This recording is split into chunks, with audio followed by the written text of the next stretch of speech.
Dog था जिसकी दवाई वो पीछे का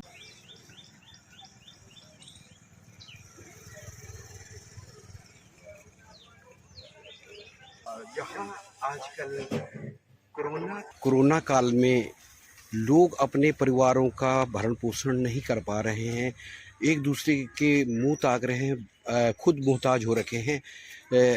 इस स्थिति में पिछले 2 साल से लगातार ये महिला मिसिज वर्मा लगातार कुत्तों को, गायों को इस तरह से उनकी सेवा कर रही है, जानवर हम लोगों के लिए सेवा कर रही हैं। तो ये अपने आप में बहुत बड़ी बात है, लोगों को सीखने की ज़रूरत है। जहां आजकल इंसान दूसरे का हिस्सा मारने में लगा हुआ है, दूसरे को लूटने खसूटने पे लगा हुआ है, अपने लिए हाथ पांव मार रहा है, वहाँ ये मैडम लगातार सुबह से लेकर अर्ली मॉर्निंग से कुत्तों को खाना बनाना और खिलाना, ये पूरे एरिया में कम से कम 250 कुत्तों को ये खाना खिलाती है, उनका इलाज करती है उनको, और इस तरह से ये लगातार उनको अपने जीवन इन्होंने समर्पित कर रखा है अपने परिवार को, यानी अपने परिवार से। मेरे हस्बैंड भी बहुत सपोर्टिव है इस मामले में जी, वो जी। मेरे को फुल सपोर्ट करते हैं कि हाँ अगर कोई ऐसा जानवर है जिसको मैं अकेले नहीं हैंडल कर पा रही हूँ। जी मैडम, बहुत बहुत धन्यवाद।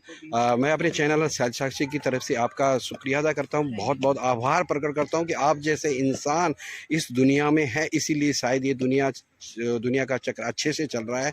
जब लोग सब स्वार्थी हो जाएंगे, टोटली स्वार्थी हो जाएंगे, तो इस दुनिया में क्या होगा। मैडम, आप ये काम कब से कर रहे हैं? 2 साल हो गए मुझे करते हुए। 2 साल। 2 साल जब से लॉकडाउन स्टार्ट हुआ तो तब से। अच्छा। हाँ। तो आपको ये सब कैसे लगा, कैसे सूझा कि ये सब करना चाहिए, या आपके मन में ये कैसे आया कि लॉकडाउन की वजह से सारी शॉप्स, होटल सब बंद थे, तो हम इंसानों को भी बहुत प्रॉब्लम हो रही थी खाना खाने में, ये सब करने में। तो उसी तरीके से जानवरों को भी दिक्कत हो रही थी, तो पहले 5 को दिया, फिर 10 को दिया, फिर करते करते इस वक्त 200 डॉग्स को दे रहे हैं हम डेली बेसिस पे। 200। अच्छा जी। तो आपको ये कहीं से कहीं मदद मिलती है? ना, ये मैं अपनी सैलरी से देती हूँ। वैसे कौन मदद करेगा इस वक्त? तो सभी को मदद की ज़रूरत है, किससे मदद मांगने के लिए जाएं? जो मैं कंपनी में मैनेजर हूँ, इंश्योरेंस कंपनी में, तो हर डेली बेसिस पे 1 बोरी चावल, 5 किलो जो चिकन वेस्ट होता है वो डेली बेसिस का लगता है। तो वेस्टेज आके वो डेली बेसिस पे जो भी उसका एंड ऑफ द डे में बचता है वो आके दे दिया जाता है। और करीबन 25 किलो चावल रोज़ बनाते हैं। ये कितनी, अभी सुबह के 9 बज रहे हैं, जहाँ तक लोगों की अपनी तैयारियां नहीं हो पाई, अपने घर के नाश्ते तैयार नहीं हो पाए। 5:30 बजे से निकले हुए हैं। 5:30 से ये सब तैयार कब कर लेती है? रात में करके रखते हैं और फिर बाल्टियों में डाल के रखते हैं, सुबह निकल जाती है, क्योंकि सुबह जब शॉप्स बंद रहते हैं तो हम नहीं चाहते किसी को इनकन्वीनियंस हो, कोई दिक्कत हो दुकान वालों को या किसी के घर वालों को। मैम, आज एक चीज़ पूछनी थी, जहाँ आप इन कुत्तों को, ये जो आप जैसे कि ये कुत्ते भूखे प्यासे इधर उधर घूम रहे हैं, लोग कहते हैं कि इनको संरक्षण नहीं देना चाहिए, इनको उठा करके सरकार के हवाले या हॉस्पिटल के हवाले कर देना चाहिए, तो इस पर आप क्या कहते हैं? देखिए, अगर कोई इंसान भूखा होगा ना तो वो भी खून कर देता है। भूख ना इंसान से बहुत कुछ कराती है।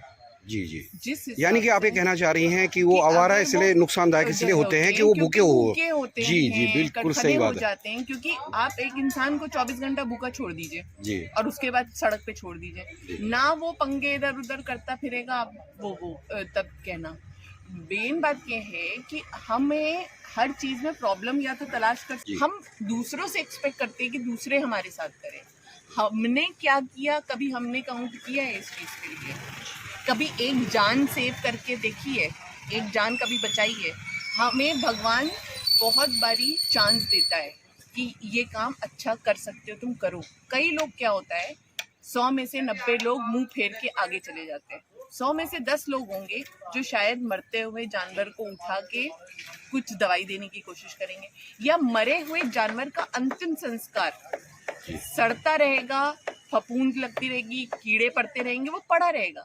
क्या कोई भी जो भी जानवर है, इंसान है, उसको कम से कम अंतिम संस्कार का तो हक है ना। बट कुछ ही होंगे जो गड्ढा खोदेंगे और शायद वहां पे उसका अंतिम संस्कार करके दबाएंगे। पर जब कुछ आप लोग एक होंगे जस्ट मिनट जब आप ये सब करती हैं तो आप लोग आपका लोगों का आपके प्रति क्या मिक्स है। कुछ और है, जैसे कुछ हैं आप जैसे जो अच्छे हैं, अच्छे से बात करते हैं, पूछते हैं आके कि हम क्या हेल्प कर सकते हैं, क्या नहीं कर सकते हैं। 2 दिन पहले एक अनजान इंसान रास्ते में हम लोग जा रहे, जाते जाते मेरे से पूछते हैं कि मैं रोज देखता हूँ तुमको इस तरीके से करते हुए, मैं क्या कर सकता हूँ। मैंने कहा मेरे को कैश नहीं चाहिए, बिकॉज मुझे डर लगता है कि लोगों को ये लगे कि कोई वजह है जिसकी वजह से कर रही है, जो कि नहीं या आप है। उससे कमा रहे हैं। और कुछ लोगों ने बोला भी कि ये तुम एनजीओ चला रही हो, पैसे कमाने का तरीका है।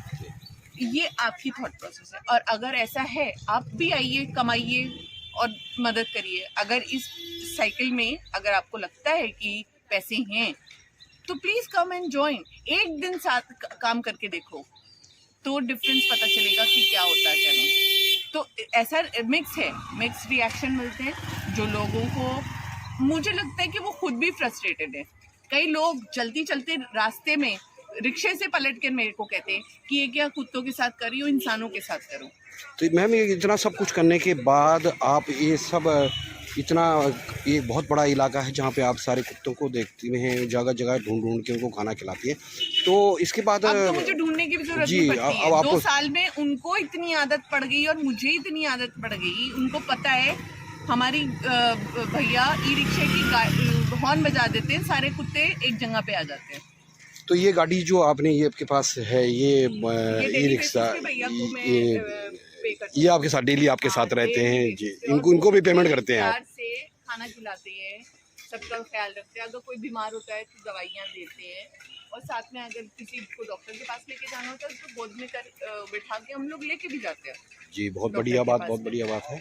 तो अभी आप इसके बाद जैसे आप पूरा दिन, यानी कि आधा दिन का आधा हिस्सा आप इस पे लगा देती हैं, उसके बाद अपने डेली के रूटीन अपने जीवन पर 6 बजे से लेकर 9 बजे तक ये काम है। यही मेरी पूजा है, यही मेरा जो भी है। बहुत बढ़िया, बहुत बढ़िया मैडम।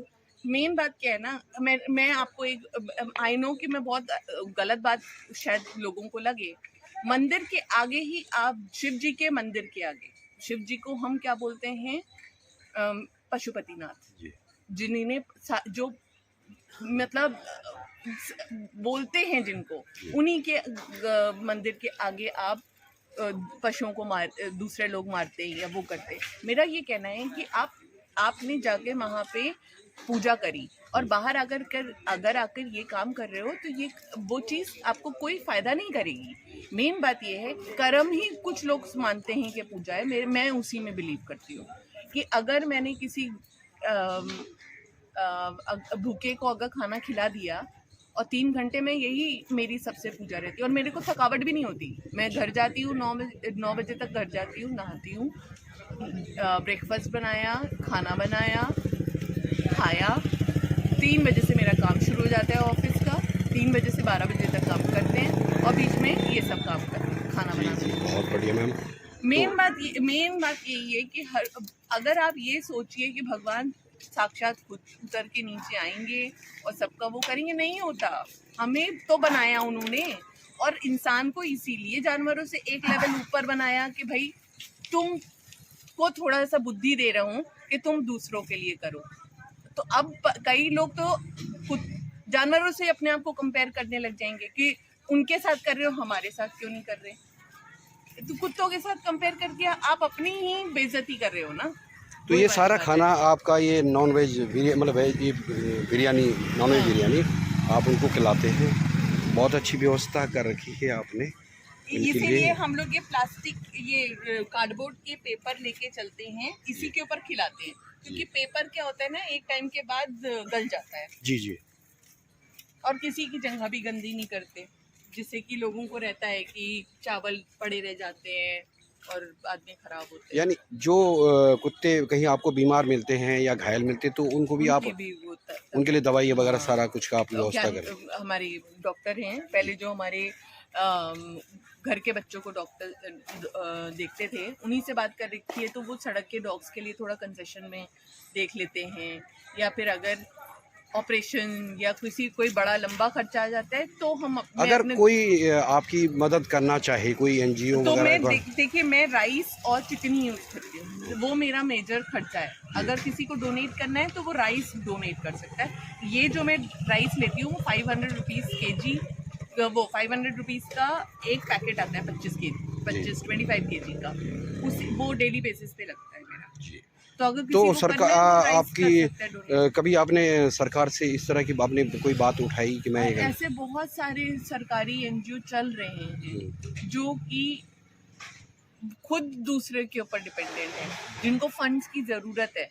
जी। अब जो सड़क पे जो एक्सीडेंट हो गए या फिर कोई बीमार पड़ा हुआ है, वो उठवा तो लेते हैं, पर वहां पे भी तो खर्चे आते हैं ना। मैं ऐसे 2-3 एनजीओ हैं जिनको सपोर्ट करती हूँ जाके खुद, वो क्योंकि यानी कि वो आपको ना करके आप खुद उनको सपोर्ट करते क्योंकि हैं। उनको भी तो एनजीओ वालों के पास लोगों को गलतफहमी है कि एनजीओ के पास करोड़ों रुपया आता है। ऐसा नहीं है। अब वही वाली बात है ना, लोग सोचते हैं कि एनजीओ को पैसे बट रहे हैं, कौन बांट रहा है भगवान जाने, पर नहीं है ऐसा। अगर आप जाके वहां पे देखोगे डेली बेसिस पे 200 कुत्तों की इलाज हो रहे हैं। आप एक ऑपरेशन करवाओगे डॉग का 1200 रुपये एक डॉग के ऑपरेशन का, स्टेरिलाइजेशन का लगता है। चलिए मैडम, बहुत बहुत धन्यवाद आपका, और आपने जो टाइम दिया और जो ये आप कर रही है इसके बदले आपको ईश्वर जरूर आपकी मदद करेगा। बस यही है कि ये जो गोल साइकिल चलता है ना, तुम मेरे साथ करो, मैं तुम्हारे साथ करूं, वो किसी और के साथ करे, अगर ये एक अच्छी चेन चलेगी ना तो बहुत अच्छा होगा कि एक दूसरे के साथ आप अच्छा करते रहो, भगवान आपके साथ बिल्कुल अच्छा करेगा। मैं आपको बता रही हूँ कि ऐसे कई बार ऐसा हुआ है कि by the end of the day थकी हुई हूँ, पर मेरा मन नहीं लगता जब तक कि मैं ये काम ना कर लूँ। Thank you.